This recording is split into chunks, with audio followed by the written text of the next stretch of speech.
друзья! С вами Валерий Табаков, юрист. Наша сегодняшняя тема о правах человека и, в частности, международном праве. Добро пожаловать на мой канал, где мы разбираем, как защитить ваши права. Сегодняшняя тема важна. Отчет ООН, который официально признал языковую дискриминацию русскоязычных в Украине. Это документ, который может изменить вашу жизнь, особенно если вы думаете о статусе беженца за границей. Мы разберем отчет Комитета ООН по ликвидации расовой дискриминации, принятый 9 мая 2025 года.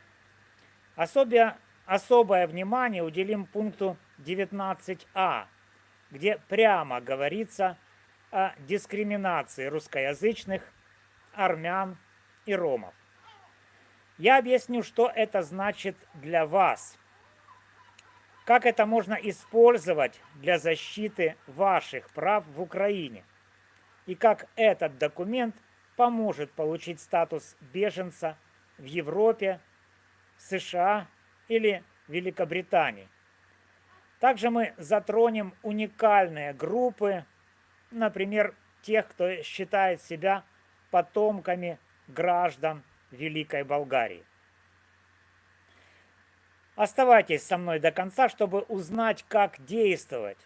Если видео будет вам полезным, ставьте лайк, подписывайтесь, делитесь, донатьте для развития канала. Поехали!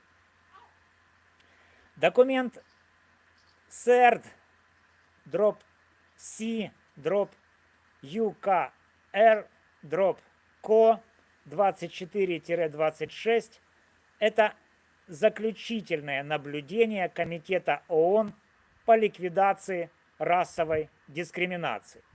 Ссылку на него вы найдете в описании.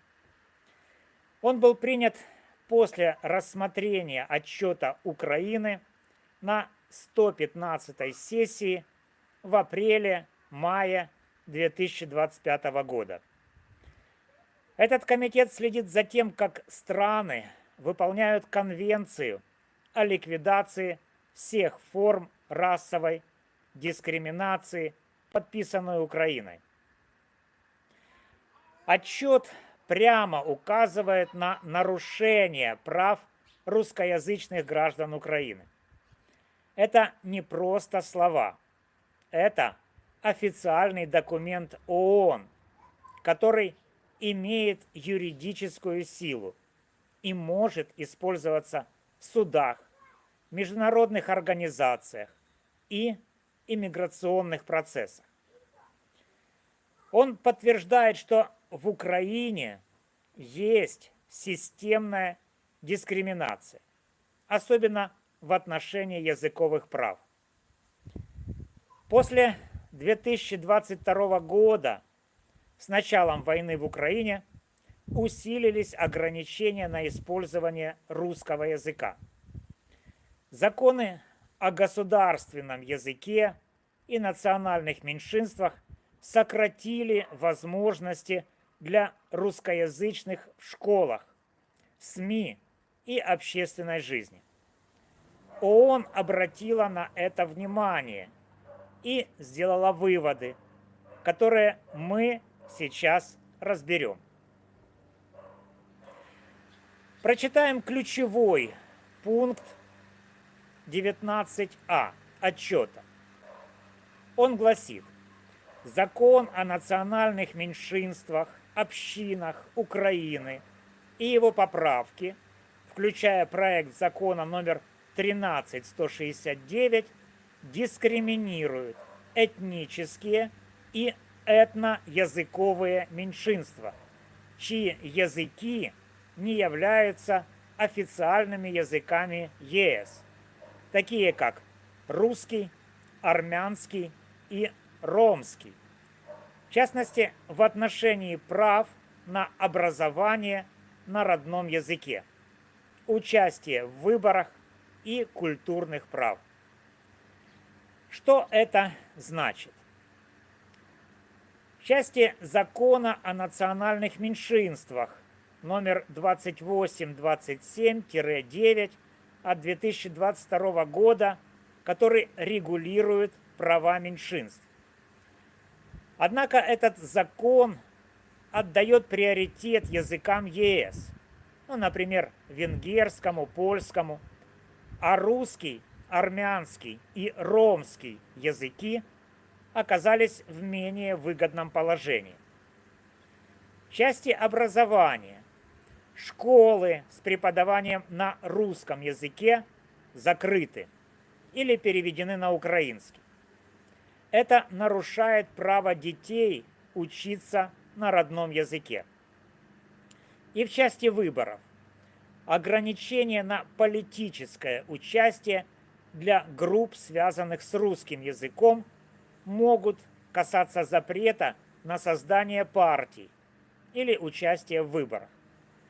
В части культуры русский язык ограничен в СМИ, театрах, публичных мероприятиях, что лишает русскоязычных культурной идентичности. Пример дискриминации.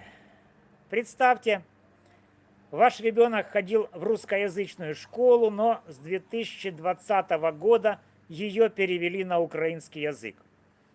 Учителей, говорящих по-русски, уволили, а учебники на русском языке исчезли. Это не просто неудобство, это нарушение ваших прав, признанное ООН. Другой пример, уже мой личный. В 2017 году в Межрегиональной академии управления персоналом в Киеве в Институте информационно-компьютерных технологий и одновременно преподавал как доцент. Так вот, 3 студентов по указанию высшего руководства написали жалобу, в которой говорили, что я часть материала даю на русском языке. В частности, материал подавался следующим образом. Слайды на украинском, а текст я транслировал, переводил на русский. И это 3 студентам из 15 человек в группе, как бы не понравилось, и они написали, так сказать, жалобу. Эта жалоба рассмотрена. Правда, мы договорились полюбовно, но в том числе это было учтено. То есть это удобный инструмент для дискриминации преподавателей и профессионалов, которые используют русский язык в своей преподавательской деятельности.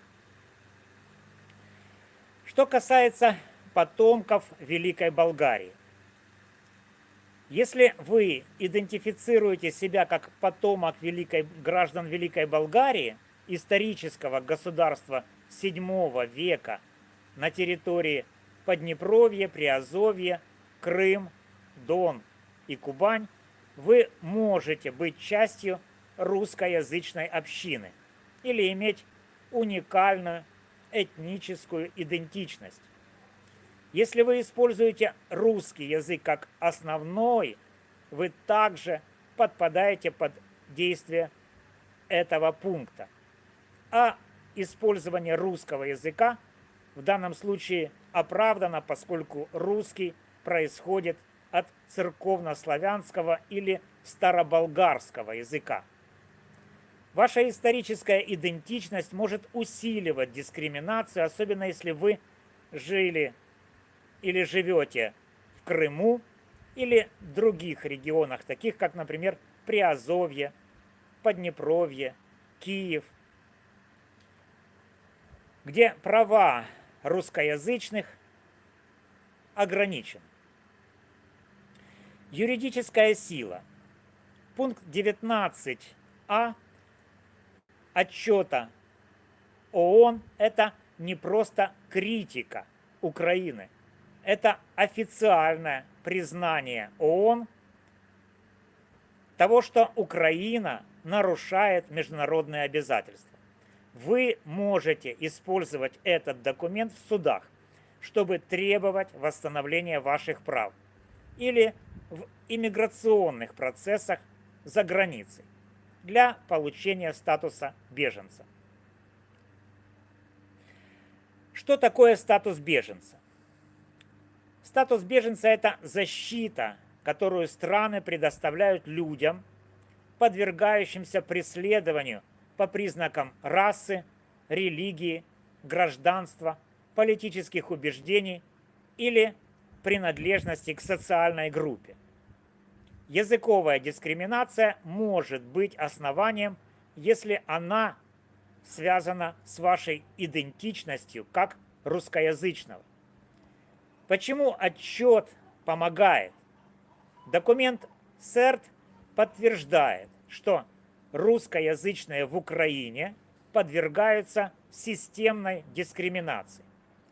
Это значит, что вам не нужно доказывать, что власти специально преследуют вас лично. Достаточно показать, что вы принадлежите к группе, указанной в отчете, в частности, к русскоязычным, и из-за этого сталкиваетесь с ограничениями. Как подать на статус беженца? В Европейском Союзе, в любой стране ЕС, например, в Польше, Германии, Венгрии, вы подаете заявление в миграционную службу или на границе. Как использовать отчет? Приложите отчет CERT-C-UKR-CO 24-26 к заявлению. Укажите на пункт 19а и объясните, как дискриминация затрагивает вас. Например, закрытие школы для вашего ребенка или запрет на использование русского языка на работе. Пример. Если вы учитель, уволенный из-за перехода школы на украинский язык, это сильное доказательство. Шансы. Шансы высоки. Если есть личные доказательства, документы, письма, свидетельства, но важно показать, что вы не поддерживаете Россию, чтобы избежать политических ассоциаций. Для потомков Великой Болгарии подчеркните, что ваша уникальная идентичность усиливает дискриминацию, особенно если вы или ваши родственники из Крыма или других зон конфликта. США. Подача заявления на убежище в США осуществляется через форму 1-589 в службу гражданства и иммиграции США USCIS. Как использовать отчет? Включите документ как доказательство системной дискриминации. Опишите, как ограничения на русский язык повлияли на вашу жизнь. Например, потеря работы, угрозы. Пример. Если вас заставили отказаться от русского языка в публичной сфере и угрожали за его использование, это весомый аргумент. Шансы умеренные, так как США требуют доказательств личного риска. Дополните отчет личными свидетельствами. Что касается потомков граждан Великой Болгарии, укажите, что ваша этническая идентичность делает вас более уязвимым, особенно если вы или ваши родственники из зоны конфликта. Еще раз хочу подчеркнуть, что идентифицировать себя в качестве потомка граждан Великой Болгарии может любой гражданин Украины. Это вопрос самоидентификации. Его даже не нужно подтверждать какими-либо документами. Великобритания. Куда обращаться? Заявление на убежище подается в Министерство внутренних дел, Home Office. Как использовать отчет? Приложите отчет СЭРТ как доказательство дискриминации. Покажите, что вы не можете безопасно и свободно жить в Украине из-за языковых ограничений. Пример.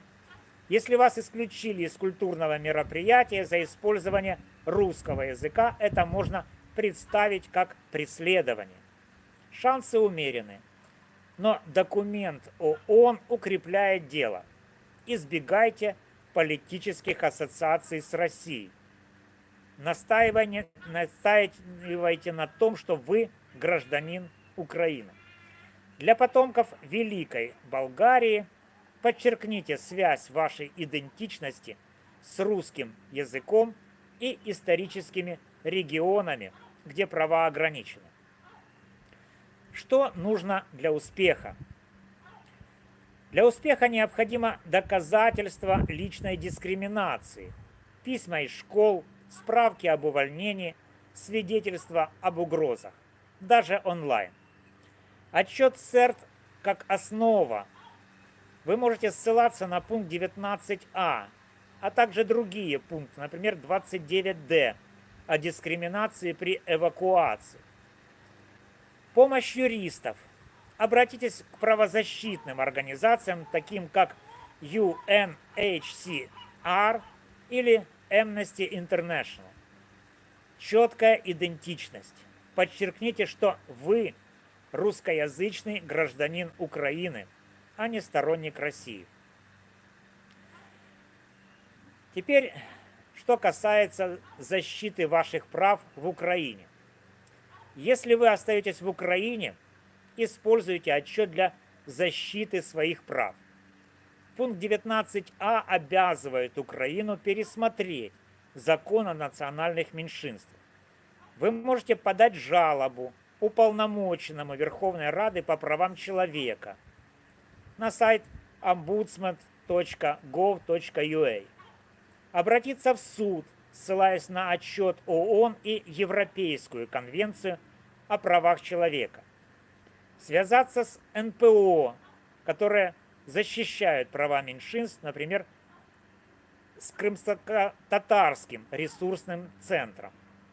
Для потомков граждан Великой Болгарии, если вы считаете себя таковым, ваша ситуация уникальна. Вы можете использовать отчет, чтобы требовать признания ваших языковых и культурных прав. Например, если вы или ваши родственники из Крыма или Приазовья используете русский язык, укажите, что оккупация и украинские законы усиливают вашу уязвимость. Также можно давить на власть Украины. Отчет – это как раз инструмент давления. Он показывает, что мир следит за ситуацией. Чем больше людей будут ссылаться на него, тем больше шансов на изменения. Ну а теперь частые вопросы. Вопрос 1. Могу ли я подать на убежище, если просто не хочу говорить по-украински? Ответ. Нет. Нужно доказать, что дискриминация реально вредит лично вам.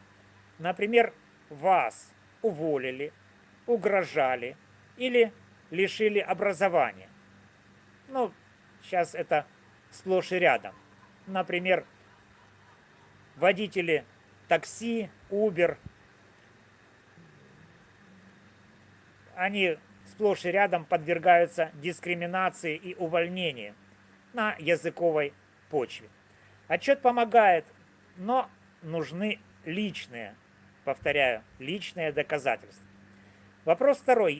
Если я из Крыма и считаю себя потомком граждан Великой Болгарии, как это влияет на мое дело?